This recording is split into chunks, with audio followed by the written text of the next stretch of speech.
For you guys, if you're new and you don't have one of those CRM set up, I would definitely look at it because just like Jenny said, it's something that you don't have to do. You set it and forget it, but it's going to nurture the leads and basically see who's interested, who's not. If I text someone and they say I'm not interested, then awesome. I'm not going to waste my time calling them over and over and over again versus we can actually spend time with the leads that are truly interested and serious.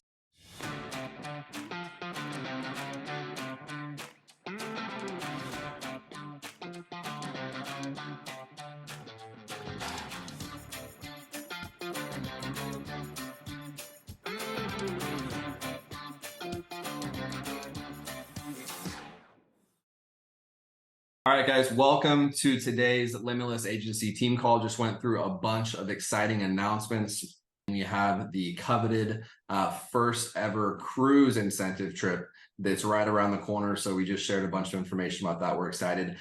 Today, we have special guest Jenny Nobles on the call. Jenny, I'm going to let you share kind of background and how it's been going lately, but I'll just say this. Jenny, in the last couple, I would say last 2 months, has just absolutely increased her production like crazy, protecting 8, 9, 10, 12 families. It seems like every single week. So Jenny, thanks for getting on. And if you want to start with kind of a background and how you got, how long you've been here and go from there. Yeah, for sure. Thank you for having me. I got licensed like 2 years ago.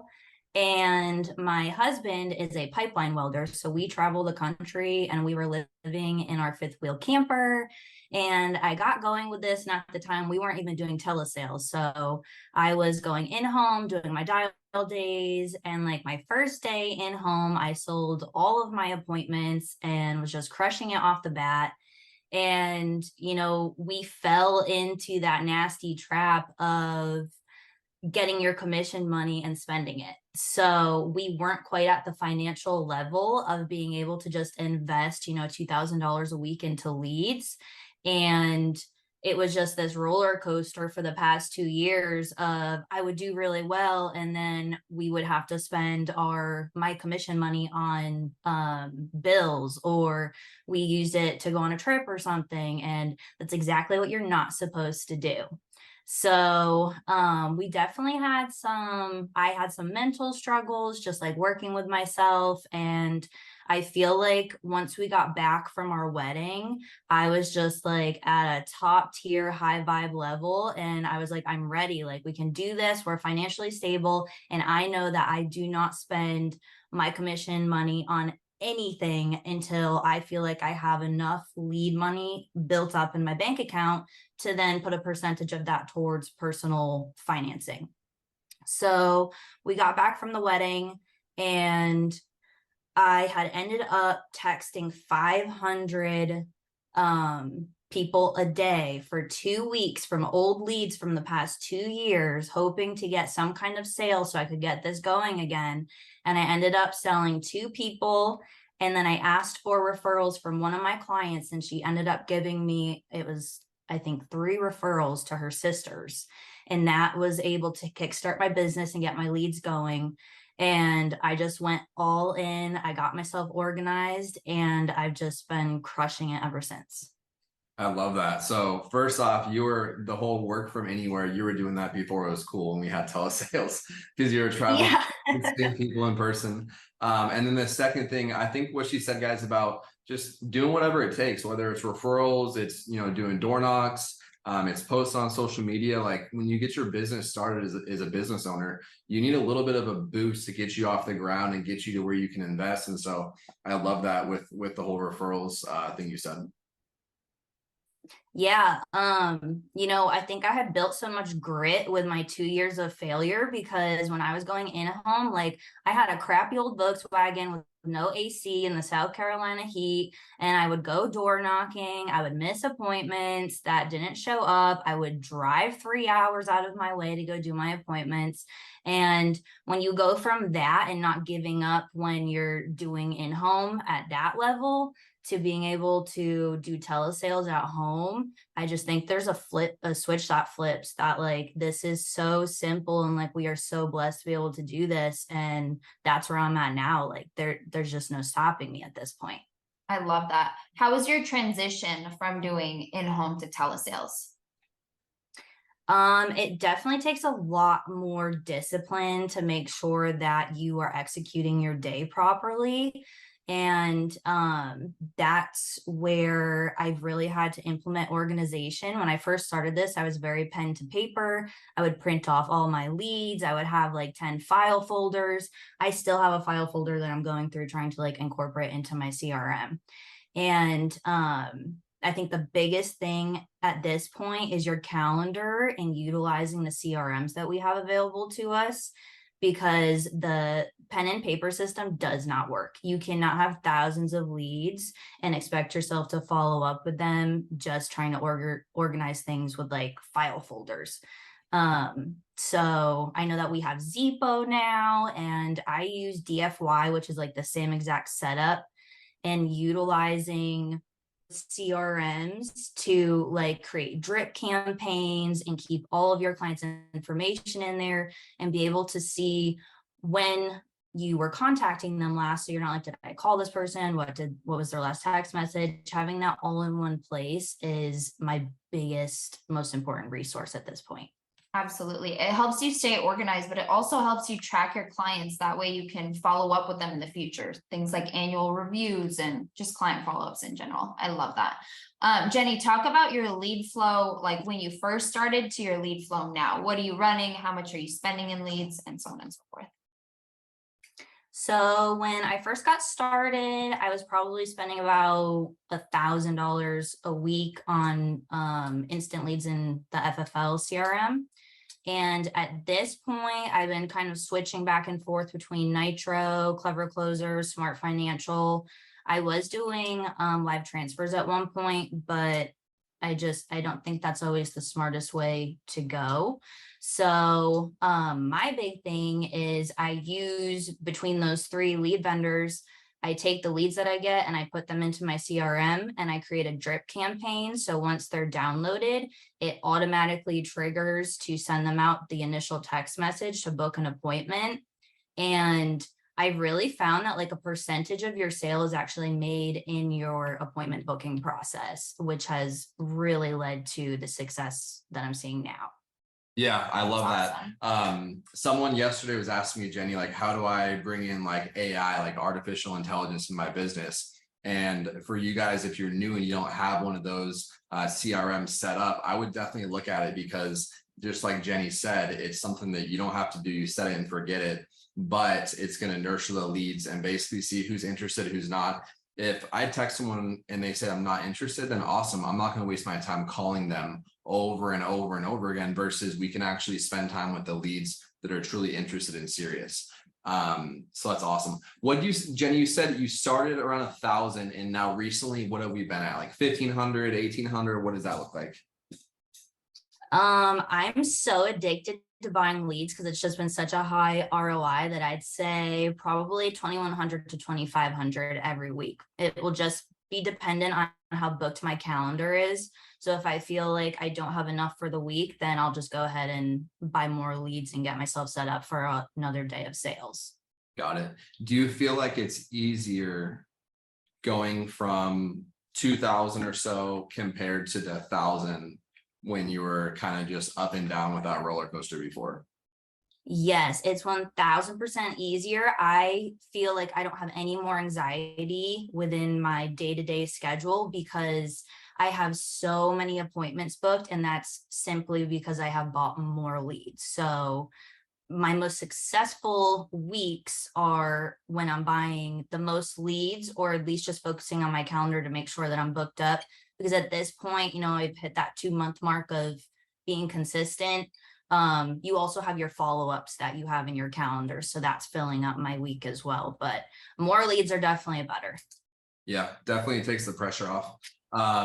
In terms of, you mentioned referrals, is that something that you're collecting every single appointment?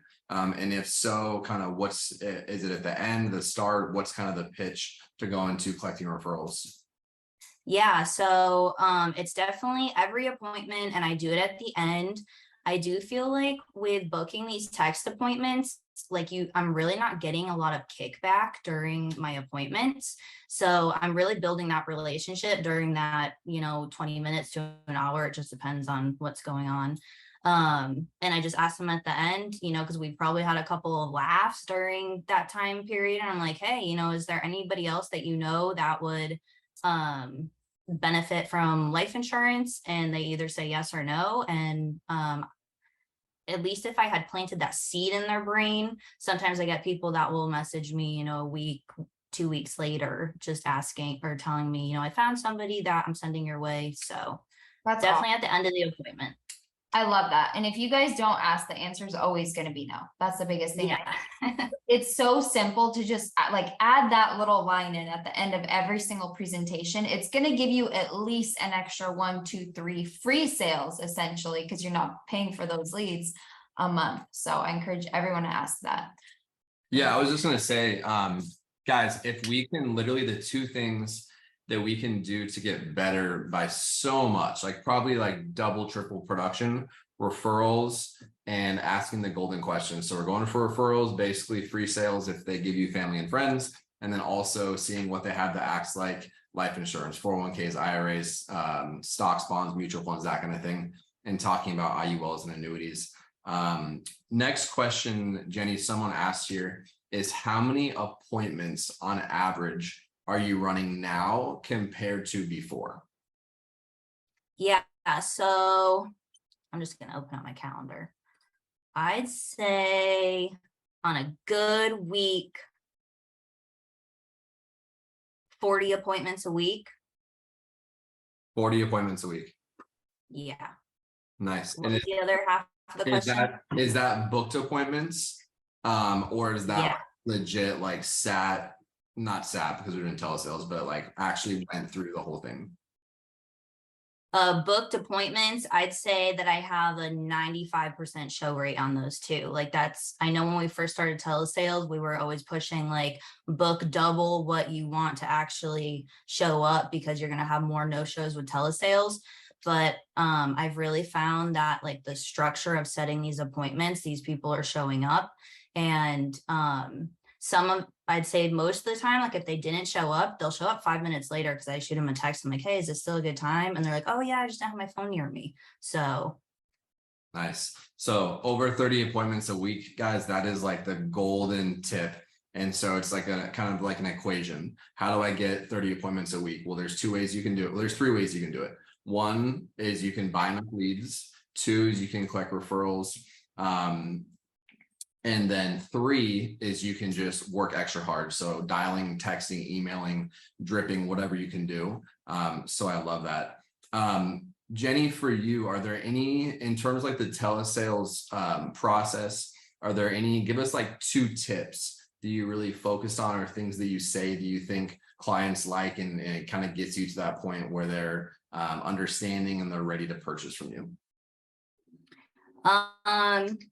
Like I was talking about with the text messages, I think it's really important to just get them off on the right track, making sure that they set an alarm in their phone when they book an appointment with you. And then once you're in the appointment, the biggest thing that I have really worked on is making sure that I sound more and more professional as the days go on. With getting into higher level sales, and I'm coming across more clients that have more money to work with, they're looking to invest. If we're talking about annuities, you want to sound like a financial professional, not just a final expense agent. So being able to have that tonality and just, educating yourself on the products that you're selling, that's huge when you're talking to higher end clients and even lower end clients, just to make them feel more secure that you know what you're doing with that sale. You build instant trust when you just sound spot on about what you're talking about. And what I have found a lot lately with the IULs is that so many people are like, why has nobody ever told me about this? They feel like it's maybe a little scammy because they've never heard about it. And it's simply because most life insurance agents do not know what they can do with their license as a whole. So they're just not educated on it. So definitely becoming educated on what you can sell and just be yourself. Like, I think we always say that tonality is really big, and it is, but like, you don't just have to be, you know, a, a sales professional on the phone. If you have a grumpy old man, yes, follow his flow and probably don't crack too many jokes because he doesn't want to hear it. But most of the time, like, I can just be my bubbly self on the phone and people love it. So be authentic and it's going to shine through your sale. That's huge. I think what you mentioned about using and educating yourself on your entire license, like I think a lot of people stick to what they're comfortable with, which is final expense and mortgage protection. And I think it's really, really good to study those products and know more about IULs and annuities in order to utilize your entire license. I mean, you already passed the exam, you've already come this, you might as well ask those additional questions in order to get yourself more sales, which is awesome. What would you say to like the newest agent? Because you're extremely confident, you are amazing at what you do. What's like your biggest tip for the newest agent to build that confidence and to kind of learn more about the products, to feel more confident when talking to a client on the phone? Honestly, watch training videos on YouTube. Before I got licensed, that's all I did. I ate, I slept, and I watched FFL training videos, and I still do. And, you know, going into my first appointment, I felt like I already did it because I had watched so many videos. Like, I was obsessed with watching YouTube, and I would watch all the Andrew Taylor interviews, and it's just education, and it really builds your confidence when you watch somebody do the same thing over and over and over again, because a lot of the times with those interviews and trainings, it's the same structure and you're just learning you know, different word tracks and stuff from an agent that does something a little bit differently. So if you can keep watching those, you're going to pick agents that you resonate with and like you feel like their energy matches yours. And that's going to build your confidence, because you're going to be like, oh, I can do that. Like, I don't have to do it that way. That person does something in a way that makes me feel more comfortable. And, you know, that even comes down to just aligning yourself energetically with your workspace. Like, I enjoy being by myself in my little cozy office, and that works for me. But other people really enjoy going into the office and they vibe with that energy of being around people. So know who you are and know where you need to be, because you're going to be most confident in an environment that really aligns with yourself. Amen. I Jenny, are you going to be cruising here come November? Yes. Will just asked me the other day. He's like, do I get to go? I was like, heck yeah. Awesome. That is awesome. And Jenny, hopefully you don't mind me sharing, but Jenny said, dude, I'm crushing it. My husband, he does very well too. And if he keeps on seeing me crush it and crush it and crush it, it won't be too long until Will's joining us and we have another power couple. Hey, once he gets on that cruise and he's around like 200 other top producers, he's gonna be like, yeah, I'm doing this. What am I doing? Absolutely. It'll be game over. Hey, that's awesome. awesome. Well, Jenny, this has been amazing. Guys, rewatch this. Hopefully you guys took a bunch of notes with a bunch of gems in there.